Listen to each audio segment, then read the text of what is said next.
ওচৰতে আছোঁ মই চাওক বদ্ৰীনাথৰ একদম ওচৰত আছোঁ চাওক ইয়াতে বদ্ৰীনাথৰ চাওক আৰু এয়া লৈ ল'লোঁ প্ৰসাদ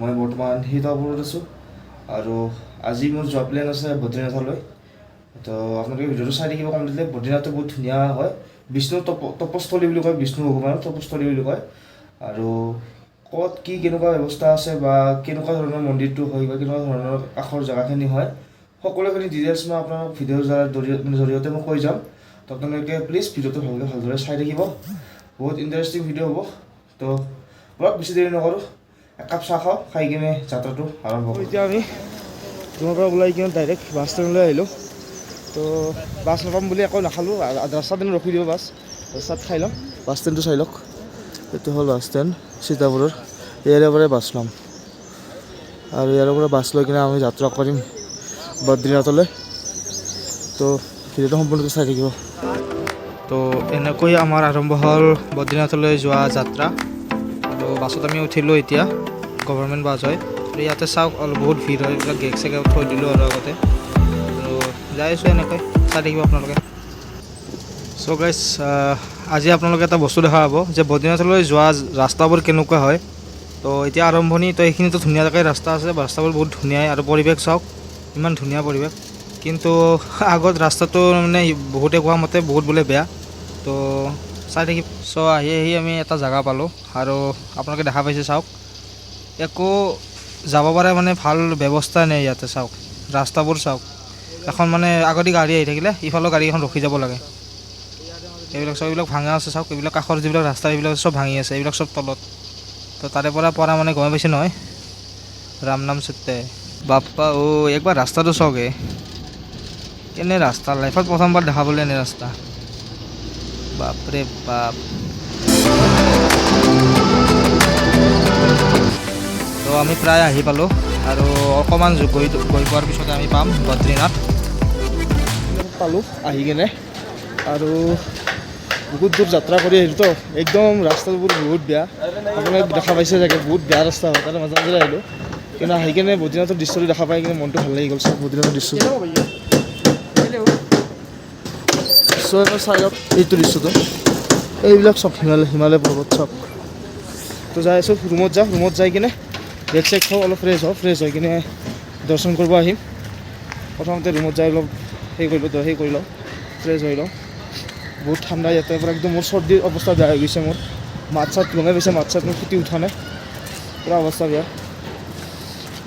বলক প্ৰথমে যাই লওঁ চাওক বদ্ৰীনাথৰ দৃশ্য চাওক বদ্ৰীনাথৰ এৰিয়া প্ৰাকৃতিক দৃশ্য চাওক এৰিয়াটো চাওক ঠাণ্ডা কিন্তু বহুত ঠাণ্ডা দেই ইয়াতে চাওক এই ওপৰত চাওক এইবিলাক হিমালয়ৰ এইবিলাক বৰফ চাওক আছে এতিয়াও বাপৰে বাপ ৰাতি ইয়াতে দি ইমান ঠাণ্ডা এতিয়া ৰাতি যদি আৰু কি হ'ব বলক কিবা ভাল চাই এটা ৰুম লৈ লওক আপোনালোকক বদ্ৰীনাথত স্বাগতম জনাইছোঁ আৰু ইয়াৰ কমপ্লিটলি মোৰ ৰহস্য কথা কৈ আছোঁ ইয়াৰ এতিয়া তো বদ্ৰীনাথৰ যিটো মন্দিৰ আছে মই জনামতে সেইটো মন্দিৰটো আগতে শিৱৰ আৰু পাৰ্বতীৰ থকা ঠাই বুলি থকা স্থান বুলি কয় কিন্তু পিছত নাৰদে যেতিয়া নাৰায়ণক উপহাস কৰিছিল আৰু ঠাট্টা কৰিছিল তেতিয়া নাৰায়ণে আহি কিনে ইয়াত তপস্যা কৰিছিল আৰু তেতিয়াৰ পৰা এইটো নাৰায়ণৰ তপভূমি বুলিও কোৱা যায় তপস্যাস্থল বুলিও কোৱা যায় তো ইয়াৰ মহানতা বহুত বেছি ইয়াৰ মহত্ব বহুত আছে আপোনাক জেগাই মই কৈ যাম চাই থাকিব আৰু এইখন হ'ল নৰ পৰ্বত আৰু এখন নাৰায়ণ পৰ্বত ঠিক আছে এখন নাৰায়ণ এখন নৰ আৰু মোৰ অৱস্থা খুবেই বেয়া একচুৱেলি বহুত ঠাণ্ডা ইয়াতে আৰু বাকী কেদাৰনাথ যোৱালৈকে একো হোৱা নাছিল কিন্তু ইয়াত মানে কালিৰ পৰা মানে অলপ বেছি মানে চৰ্দিটো লাগি গ'ল তাৰ কাৰণে বহুত প্ৰব্লেম হৈ আছে মানে ৰাগটো সেই হৈ আছে মানে বন্ধ হৈ আছে বহুত বেছি তো মাথাৰো বিষ হৈ আছে তো ৰেষ্টটো বহুত প্ৰয়োজন সেইকাৰণে ৰুম লৈ ল'লোঁ এনেকুৱা ৰুমটো এনেকুৱা এই ৰুম লৈ ল'লোঁ তো ৰুম ল'লোঁ তো অলপমান চাহ তাহ খাই কিনে অলপ দেৰিকৈ দৰ্শন কৰিব যাম বদ্ৰীনাথৰ দৰ্শন কৰি কিনে আহি কিনে আপোনাক চব কথা কৈ দিছোঁ ক'ত কেনেকুৱা প্লেনিং হ'ব আৰু লৈ যাম আপোনালোকক দৰ্শন কৰিব। ভিডিঅ'টো সম্পূৰ্ণকৈ চাই থাকিব। কাপোৰ পিন্ধিলোঁ, বহুত ঠাণ্ডা হয়, চাই লওক। এইফালে চাওক, বহুত ঠাণ্ডা বতাহ আহি আছে। ঠাণ্ডাটো এনেও আছেই, আৰু চাওক এই চাওক বহুত ঠাণ্ডা হয়। আৰু এইখন কৈছোঁ, এইখনতো নাৰায়ণ পৰ্বত হয়, আৰু এখন নৰ পৰ্বত। চ' ব'লক বদ্ৰী বিশালৰ দৰ্শন কৰি আহোঁ। চ' ৰুমৰ পৰা ওলাই আহি দেখিলোঁ যে চবৰে দোকানৰ সন্মুখে এইবিধ কিবা মলাই কেঁচৰ দুধ নে দুধ মলাই কেঁচৰ, কিবা এটা হৈ দিয়ক, মানে এইটো বেছি আছে চবে। তো আমিও এবাৰ ট্ৰাই কৰি লওঁ বুলি লৈ ল'লোঁ। বহুত টেষ্টি হয়। এইটোৱে হ'ল সেই বদ্ৰী বিশাল টেম্পল বুলি কয়। সেইটোৱে চাওক, ইমান ধুনীয়া চাওক, আৰু ওপৰত চাওক, এই চাওক কালাৰ বদলি থাকে, ইমান ধুনীয়া লাগে চাওক। আহিছোঁ পূজা মন্দিৰত প্ৰসাদ দিবৰ কাৰণে, চাওক। তো যদি আপোনালোকে কেতিয়াবা বদ্ৰীনাথলৈ আহে, তেনেহ'লে মই আপোনালোকক ক'ম যে আপোনালোকে এদিন ৰখি যাব, যাতে গধূলিৰ এই দৃশ্যটো চাব পাৰে। কাৰণ দিনত আপুনি দেখা পাব, দিনত আপুনি এনেকুৱা লাইটিংটো দেখা নাপাব। বাকীটো মন্দিৰৰ দৰ্শন কৰিব পাৰিব, প্ৰসাদ দিব পাৰিব, কিন্তু এই যোনটো লাইটিংটো সেইটো আপুনি গধূলিহে দেখা পাব। চ' থাকি যাব। ওচৰতে আছোঁ মই, চাওক বদ্ৰীনাথৰ একদম ওচৰত আছোঁ, চাওক এইটোৱে বদ্ৰীনাথৰ, চাওক। আৰু এয়া লৈ ল'লোঁ প্ৰসাদটো লৈ তাৰ ভিতৰত যাম। তো চাৰিকে ভিডিঅ'টো।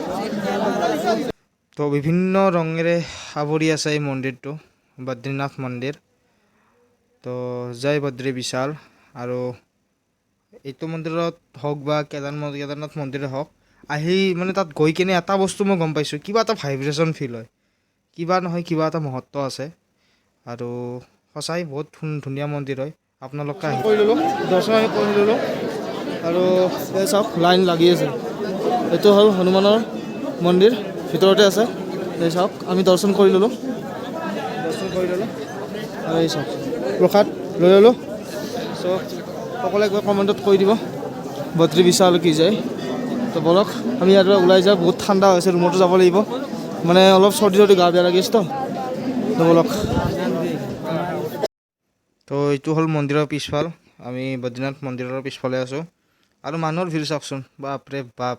তো এই ৰাতিখনো ইমান মানুহৰ ভিৰ, মানে বহুত মানুহ আহে ইয়াতে। তো এতিয়া আমি এক্সিটত গৈ আছোঁ, এক্সিটৰ পৰা ওলাই যাওঁ মন্দিৰত। বহুত ঠাণ্ডা পৰি আছে তো, ৰুমত যাই হ'ব লাগিবাকে। তো গৈ আছোঁ, মানুহ চাই থাকক আপোনালোকে, ইমান মানুহ।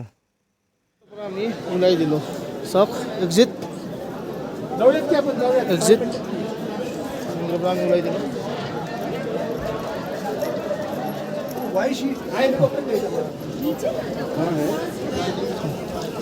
মন্দিৰৰ ওলাই লৈ কিনে চেলেযোৰ পিন্ধি লওঁ, বহুত ঠাণ্ডা হয় মানে, সেইকাৰণে জল্দি যাওঁ। যাই কিনে আপোনালোকক কৈ আছোঁ। আৰু এই ব্ৰিজখনৰ তলৰে বৈ গৈ আছে অলকানন্দ নদী। আৰু আপোনালোকে এখন চাউথৰ মুভিত দেখা পাইছে বদ্ৰীনাথৰ, তো এইখনৰ পৰা বৈ গৈছে অলকানন্দ নদী। ইমান ধুনীয়া চাওক, দূৰৰ পৰা বহুত ধুনীয়া হয়। আহি গ'লোঁ তাৰে পৰা, বহুত মানে অসহ্য লাগি আছিল, মানে বহুত গা বেয়া একচুৱেলি। সেইকাৰণে মানে স্পৰ্টটোৰ কাৰণে বেয়া, মাথা বিষ উঠি আছে, কিবা হৈ আছে। সেইকাৰণে মই ৰুমত আহি গ'লোঁ, ৰুমত আহি কিনে ৰেষ্ট লৈছোঁ, কিবা এটা খাব যাম এতিয়া। গতিকে আজিৰ ভিডিঅ'টো বেছি দীঘল নহয়, এইখিনিতে সমাপ্ত হ'ব। আপোনালোকে কেনে পালে ক'ব, আৰু বেয়া নাপাব বেছি ভালকৈ ভিডিঅ'টো বনাব পৰা নাই, কাৰণ যিটো ঠাণ্ডা সেইটো অকল মই গম পাওঁ, বহুত ঠাণ্ডা। ভিডিঅ'ত লগ পাম, তেতিয়ালৈকে বাই বাই, টাটা, জয় আই অসম। পৰা একদম ভালকৈ দেখা পায় বদ্ৰীনাথটো, চাব চাওক